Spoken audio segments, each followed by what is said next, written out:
Hello everyone, students. Today we solve English worksheet for 10th class, worksheet number 25th. First of all, I tell you all entries. You have to write your name, class teacher name and date also for September 2020. So let's start today's worksheet. बच्चों हम already जो आज poem दी है worksheet में इसे already discuss कर चुके हैं, अ टाइगर इन द जू। आज हम फिर से इसी को रिपीट करेंगे।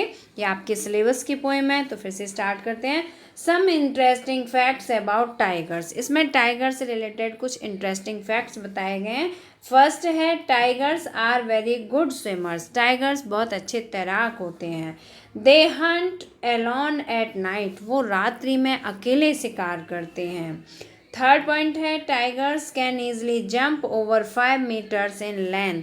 टाइगर लंबाई में 5 मीटर ऊपर तक आसानी से जंप लगा सकता है। फोर्थ पॉइंट है इट्स हैबिटेट और होम इज़ वाइल्ड फॉरेस्ट। बच्चों हैबिटेट मीन्स होता है नेचुरल होम, प्राकृतिक घर। मीन्स इसका जो घर है टाइगर का वो क्या है, वाइल्ड फॉरेस्ट इनका घर होता है। ये इसके टाइगर से रिलेटेड कुछ फैक्ट्स हैं। बच्चों अब हम पोएम डिस्कस करेंगे, a tiger in the zoo. Poem का नेम आपको बहुत अच्छी तरह से लर्न होना चाहिए, and poet's name also by Leslie Norris. ठीक है, तो आपको पोएम एंड पोइट का नेम लर्न करना है। और बच्चों आप लिख कर लर्न करें तो ज़्यादा बेटर है। कम से कम 2 बार पोएम और 2 बार पोइट का नाम लिखें, जिससे कि कोई स्पेलिंग मिस्टेक ना हो। तो स्टार्ट करते हैं। फर्स्ट पैसेज है इसका, he stalks in his vivid stripes the few steps of his gaze on pads of wavelet quiet in his quiet race। बच्चों रेज मीन्स होता है क्रोध, गुस्से में घूमना। ठीक है, गुस्सा। तो ही स्टैंड फॉर टाइगर। जब टाइगर क्रोध में घूमता है, क्वाइट बिल्कुल चुपचाप और क्रोध में घूमता है। He stalks in his vivid stripes. तो उसकी जो बॉडी है उस पर क्या दिखाई देती हैं, बहुत सारी धारियाँ दिखाई देती हैं। The few steps of his cage. और वो अपने पिंजड़े में ही, केज मीन्स पिंजड़े में कुछ ही स्टेप्स चलता है, कुछ ही कदम चलता है। On pads of velvet quite. चुपचाप अपने गद्देदार पंजों पर, मखमली पंजों पर वो आराम से अकड़ कर घूमता है।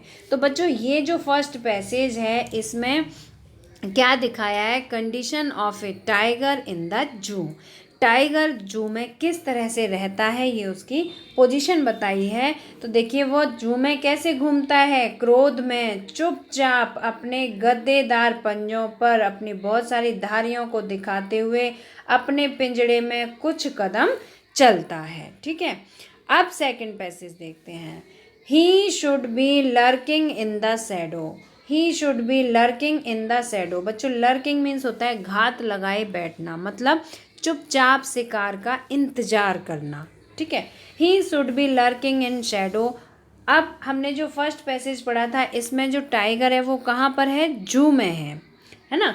तो लेकिन उसे जू में नहीं होना चाहिए था, क्योंकि हमने इसके बारे में फैक्ट्स पढ़ा था। इट्स नेचुरल और home is the, it's habitat और home is the wild forest. तो जो टाइगर है उसे कहाँ होना चाहिए, अपने नेचुरल होम में, वाइल्ड फॉरेस्ट में होना चाहिए, उसे जू में नहीं होना चाहिए। तो पोइट ने यहाँ अपनी फीलिंग्स शो की हैं। ही should B lurking in Shadow. उसे कहीं शैडो में, रात में, लर्किंग घात लगाए हुए होना चाहिए था। Sliding through long grass. Sliding through means धीरे धीरे खिसकते हुए, लॉन्ग ग्रास लंबी लंबी घास में धीरे धीरे खिसकते हुए होना चाहिए था। Near the water hole. Water hole मतलब जहाँ वाटर सोर्स हो, कहीं पानी का स्रोत हो, जैसे कोई रिवर, लेक या पॉन्ड हो, उसके पास होना चाहिए था। Where plump deer passes. जहाँ से कि plump means healthy, healthy wealthy, जो तंदुरुस्त हो थोड़ा, ऐसा डियर निकले, हिरन निकले, वहाँ पर टाइगर को होना चाहिए था। ठीक है, यहाँ पोइट ने अपनी फीलिंग्स शो की हैं। आप देखिए थर्ड पैसेज का, he should be snarling around houses. और थर्ड में भी यही बताया कि जो टाइगर है उसे कैसा और कहाँ होना चाहिए था, he should be snarling around houses. Snarling means होता है बच्चों घुर्राना। जो टाइगर है उसे घरों के आसपास घुर्राते हुए होना चाहिए। एट द जंगल्स एज, या जंगल के किसी किनारे पर होना चाहिए। बारिंग हिज वाइट फार्म्स और हिज क्लॉज। अपने वाइट फैंग्स और क्लॉज, फैंग्स और क्लॉज का मतलब है अपने जबड़े या पंजों से, पंजों को दिखाते हुए होना चाहिए। टेयरिंग द विलेज, जिससे कि गांव के लोगों को आतंक छा जाए, गांव के लोग डर जाएं, तो उसे ऐसा होना चाहिए, या तो जंगल में होना चाहिए, और यदि वो किसी विलेज में है तो घरों के आसपास घुर्राते हुए या अपने जबड़े और पंजों को, वो पंजों से लोगों को, गांव के लोगों को आतंकित करते हुए उसे होना चाहिए था। अब फोर्थ पैसेज पढ़ते हैं। बट लेकिन he is locked in concrete cell, but it is misfortune of tiger. ये टाइगर का बहुत ही दुर्भाग्य है कि वो कहाँ पर है, कॉन्क्रीट सेल में है, वो एक सीमेंटेड कोठरी में है। हिज स्ट्रेंथ बिहाइंड बार्स, और उसकी जो ताकत है वो कहाँ है, बिहाइंड बार्स। बार्स मीन्स होता है बच्चों छड़, जो आयरन की बनी हुई छड़ है। आपने जू देखा है तो जो टाइगर है वो कहाँ पर है, छड़ों के पीछे है। कहाँ छड़ कहाँ लगी हुई है, कंक्रीट सेल में, जो सीमेंटेड बनी हुई सेल है। सेल मीन्स होती है कोठरी, बंद कमरा। Stalking the length of his cage, और वो क्या कर रहा है, वो अपने केज में, अपने पिंजड़े में ही, अपने पिंजड़े की जितनी लेंथ है बस उसी में वो चहलकदमी कर रहा है। स्टॉकिंग मीन्स होता है चलना। इग्नोरिंग विजिटर्स, और जो विजिटर्स हैं उन सभी को वो इग्नोर कर रहा है। ठीक है, तो ये जो लायन है, फर्स्ट और फोर्थ जो पैसेज है इसमें बताया गया है कि जो लॉयन है वो जू में है। ठीक है, जू में है तो वो किस पोजीशन में है, वो कंक्रीट सेल में बंद है। उसकी जो स्ट्रेंथ है वो कहाँ है, बार के बिहाइंड है, छड़ों के पीछे है, और वो सिर्फ अपने केज में ही स्टॉकिंग करता है, घूमता है, और जो विजिटर्स आते हैं वो उनको इग्नोर करता रहता है, वो किसी को देखता नहीं है। जबकि उसे कैसा होना चाहिए था, उसे गांव में या किसी जंगल के दूसरे किनारे पे होना चाहिए था, या गांव में गांव वालों को टेरराइजिंग करते हुए होना चाहिए था। ठीक है, आप पढ़ते हैं fifth. He hears the last voice at night. जू में जो टाइगर है उसने क्या सुना है, लास्ट वॉइस एट नाइट, रात को जो अंतिम आवाज़ सुनी है वो किसकी है, द पेट्रोलिंग कार्स, जो गश्त लगाने लोग आते हैं, गश्त लगाने वाले व्यक्तियों की जो गाड़ियां हैं उनके हॉर्न्स की आवाज़ उसने सुनी है, गाड़ियों की आवाज़ सुनी है। And stairs with his brilliant eyes, और अपनी शानदार चमकीली आँखों से क्या देखा है, एट द ब्रिलियंट स्टार्स, उसने चमकीले तारों को देखा है।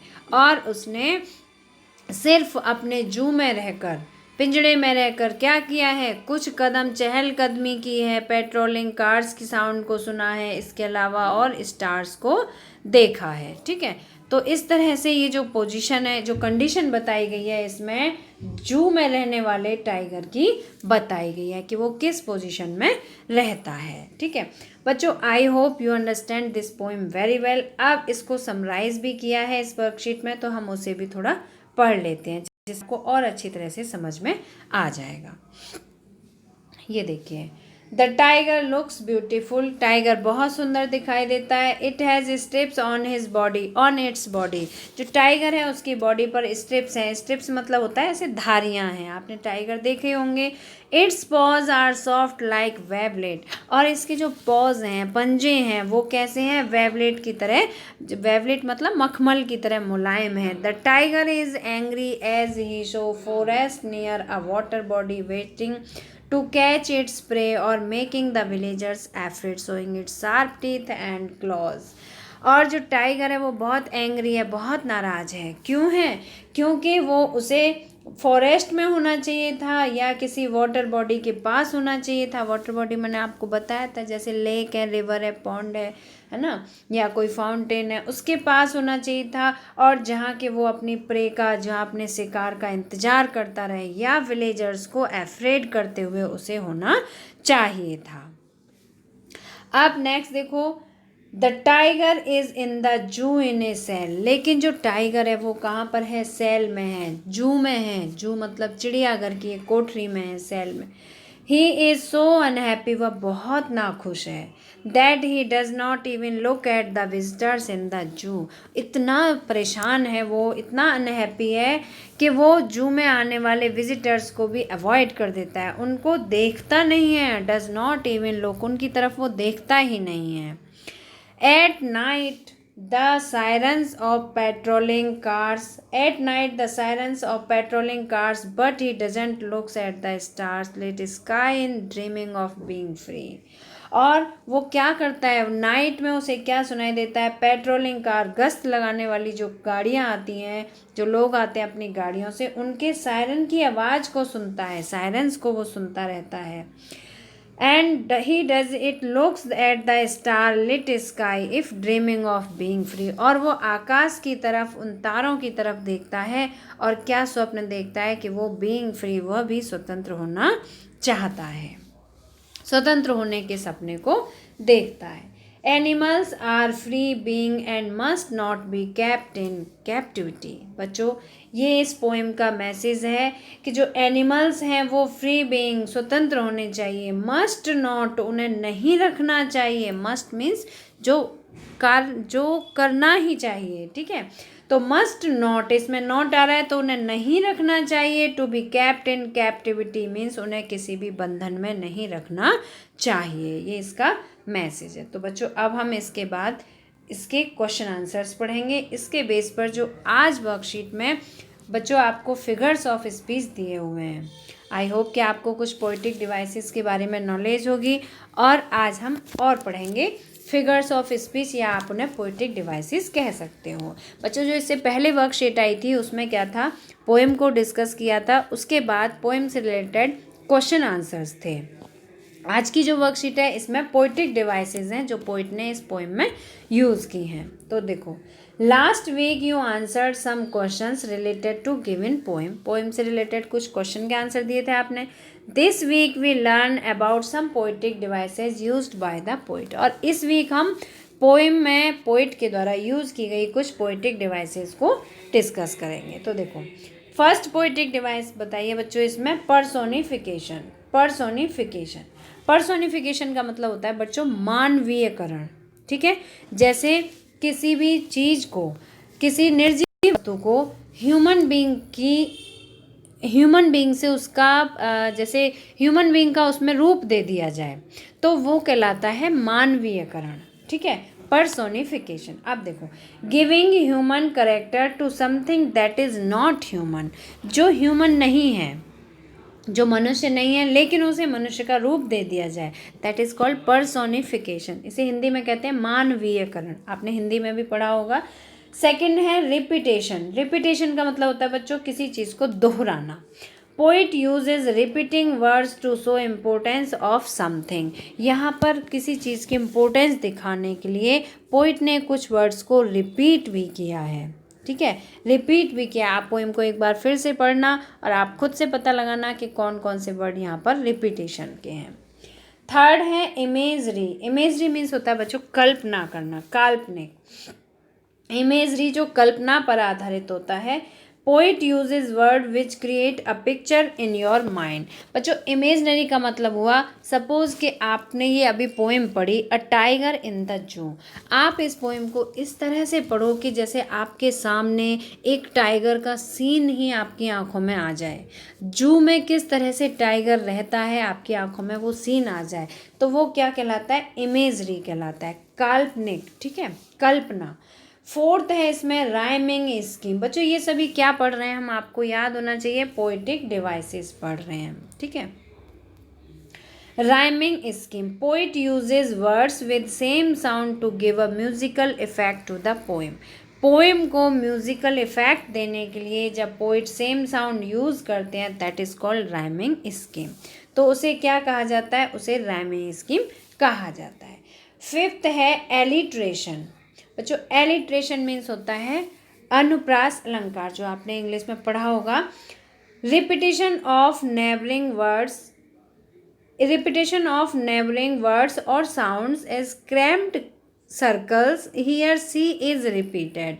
जहाँ पर बार बार किसी एक लेटर की या किसी साउंड की रिपीटेशन होती है वहाँ पर एलिट्रेशन होता है, वहाँ पर एलिट्रेशन होता है। और बच्चों एलिट्रेशन की एक और पहचान होती है कि इसमें कॉन्सोनेंट्स का रिपीटेशन होता है, ठीक है।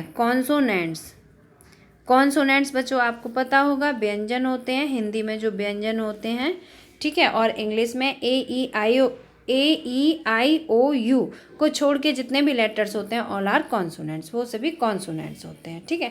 तो जहाँ कॉन्सोनेंट्स का रिपीटेशन होता है वहाँ पर कौन सा होता है, एलिट्रेशन पोएटिक डिवाइस होता है। अब नेक्स्ट देखिए, in the following lines choose the poetic devices used by the poet. अब आपको क्या करना है, यहाँ पर कुछ लाइंस दी हुई हैं, आपको उसमें पोएटिक डिवाइसेस को बताना है। तो बच्चों मैं आपको ये रिटन फॉर्म में दिखा देती हूँ, पहले मैं आपको क्वेश्चन समझाती हूँ। He stalks in his vivid steps, आपको डायरेक्ट रिटन फॉर्म में दिखा। फर्स्ट है देखिए, he stalks in his vivid steps.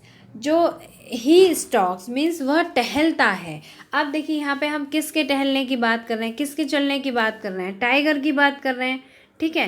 Tiger की बात कर रहे हैं जो ह्यूमन तो नहीं है, लेकिन उसे किस तरह से एक्सप्रेस किया गया है, ह्यूमन के रूप में। तो यहाँ पर फर्स्ट कौन सा पोएटिक डिवाइस हो गया, पर्सोनिफिकेशन। और he stalks in his vivid steps, यहाँ पर डॉट डॉट डॉट। जब आप फर्स्ट पैसेज को पढ़ते हैं, पोएम की फर्स्ट 4 लाइन्स को पढ़ते हैं, तो आपको ऐसा लगता है जैसे जू का जो टाइगर है वो हमारी आँखों के सामने है, एक उसकी कल्पना हमारी आँखों में बन जाती है, तो उसे हम क्या कहते हैं, इमेजरी, ठीक है। तो इस तरह से जो फर्स्ट पॉइंट है उसमें पोएटिक डिवाइस कौन कौन से यूज़ किए गए हैं, पर्सोनिफिकेशन एंड इमेजरी। अब सेकंड देखिए, on pads of velvet quiet in quiet rage. जो टाइगर है, रेज मीन्स होता है क्रोध, वो क्रोध में अपने गद्देदार पंजों पर कैसे चलता है। तो इसमें देखिए कौन सा है, मेटाफर है, ठीक है। इसमें मेटाफर पोएटिक डिवाइस को यूज़ किया गया है। बच्चों मेटाफर क्या होता है, मेटाफर एक पोएटिक डिवाइस होती है जिसमें दो चीज़ों की कंपैरिजन की जाती है, ठीक है, तुलना की जाती है। लेकिन आप बच्चों आपने सिमली के बारे में पढ़ा होगा, मैं आपको एक और बता देती हूँ। एक होता है सिमली, ठीक है, और एक होता है मेटाफर, ठीक है। सिमली और मेटाफर। जब हम सिमली की पहचान बताती हूँ आपको, किसी सेंटेंस में अगर लाइक या सो या एज ये तीनों वर्ड यूज़ होते हों किसी का कंपैरिजन करने के लिए। For example, he is as beautiful, she is as beautiful as moon, वह इतनी सुंदर है जितना कि चंद्रमा। तो वहाँ पे हमने एज का यूज़ किया, तो वहाँ पे कौन सा फिगर ऑफ स्पीच या पोएटिक डिवाइस है, सिमली है। अगर हम उसे डायरेक्ट ये कहते हैं सी इज़ अ मून, वह चंद्रमा है, तो इसका मतलब वो चंद्रमा तो नहीं है, लेकिन उसकी जो ब्यूटी है वो चंद्रमा के समान है। तो वहाँ पर कौन सा हो गया, मेटाफर फिगर ऑफ स्पीच हुआ। तो इसी तरह से इसमें जो पोएटिक डिवाइस यूज़ किया गया है वो मेटाफर यूज़ किया गया है, ठीक है। On pads of velvet quiet in quiet rage, वह क्रोध में शांत होके अपने गद्देदार पैरों पर चलता है। तो इसमें किसके बारे में कहा जा रहा है, टाइगर के बारे में कहा जा रहा है, और किसी से इसकी तुलना की जा रही है कि जैसे वह चलता है उसी तरह से टाइगर भी अपने गद्देदार पैरों पर शांत होकर क्रोध में चलता है। तो ये कौन सी पोएटिक डिवाइस है, मेटाफर है। थर्ड पॉइंट देखिए, but he is locked in a concrete cell, लेकिन उसे एक कॉन्क्रीट सेल सीमेंटेड कोठरी में लॉक्ड किया गया, बंद किया गया। तो यहाँ पर देखिए थर्ड में कौन सा है, पर्सोनिफिकेशन एंड एसोनेंस, ठीक है। तो यहाँ पर पर्सोनिफिकेशन और एसोनेंस पोएटिक डिवाइस का यूज़ किया गया है। नेक्स्ट है फोर्थ, राइमिंग स्कीम। बच्चों राइमिंग स्कीम देखिए, राइमिंग स्कीम इसमें है, he stalks in his vivid stripes. तो यहाँ पे जो वर्ड है लास्ट का हमने पढ़ा था उसमें कि जो पोइटिक साउंड होती है, जो पोइट साउंड यूज़ करता है लास्ट में, वो क्या कहलाती है, राइमिंग स्कीम कहलाती है, ठीक है। तो यहाँ फर्स्ट का जो लास्ट वर्ड है stripes, the few steps of his cage. बच्चों देखो यहाँ पे स्ट्रिप्स है तो हम इसे क्या राइमिंग देंगे, ए। सेकंड की जो साउंड है केज, तो ये कोई मैच नहीं कर रही है, तो इसे हम देंगे नाम B. On pads of velvet quiet, ये भी किसी से मैच नहीं कर रही है, स्ट्रिप्स, केज, क्वाइट कोई मैच नहीं कर रही है, तो इसे हम नाम देंगे C. In his quiet rage, rage match कर रही है केज से, ठीक है, तो इसे हम फिर से नाम देंगे बी। तो हमारी राइमिंग स्कीम क्या हुई, ABCB। ठीक है, तो इस तरह से जो हमारी राइमिंग स्कीम है वो होती है ABCB। बच्चों, अगर अभी तक आपने सब्सक्राइब नहीं किया तो मेरे चैनल को सब्सक्राइब जरूर करना, और अगर वीडियो पसंद आए तो लाइक और शेयर जरूर करना, अपने फ्रेंड्स को ज़रूर शेयर करना जिससे उनको भी बेनिफिट मिले। मिलते हैं फिर इसी तरह के नेक्स्ट एजुकेशनल वीडियो में। Till then bye bye, good luck to all of you.